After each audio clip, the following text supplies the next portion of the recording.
ஏற்படலாம். அவங்க எல்லாருக்குமே நான் சொல்லிக்கிறது என்னென்னா, எல்லா துறையுமே நல்ல துறை தாங்க.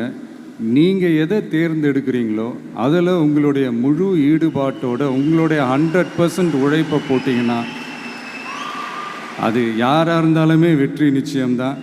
அதனால் உங்களுக்கு பிடிச்ச துறையை நீங்கள் தேர்ந்தெடுங்க. அதில் இருக்கிற ஆப்ஷன்ஸ் எல்லாம் ஃபஸ்ட்டு தெரிஞ்சுக்கோங்க. உங்கள் பேரண்ட்ஸ் கிட்ட டிஸ்கஸ் பண்ணுங்கள், உங்கள் ஸ்கூல் டீச்சர்ஸ் கிட்ட டிஸ்கஸ் பண்ணுங்கள். இந்த கெரியர் கைடன்ஸ் கொடுக்கறதுக்கெல்லாம் நிறைய பேர் இருக்காங்க, இந்த கெரியர் கவுன்சிலிங் கொடுக்கறதுக்கெல்லாம் நிறைய பேர் இருக்காங்க. அவங்க எல்லாரையும் மீட் பண்ணுங்கள். இந்த மாதிரி ஒரு சந்தர்ப்பத்தில் நான் என்னுடைய ஒரு சின்னதாக ஒரு கெரியர் கைடன்ஸ் உங்ககிட்ட ஷேர் பண்ணணும்னு ஆசைப்பட்றேங்க. பொதுவாக நம்ம ஒரு துறையை தேர்ந்தெடுக்கும் போது அதில் எவ்வளோ டிமாண்ட் இருக்குது அப்படின்றத நம்ம பார்ப்போம் இல்லையா? ஃபார் எக்ஸாம்பிள் மருத்துவம், பொறியியல் மட்டும்தான் நல்ல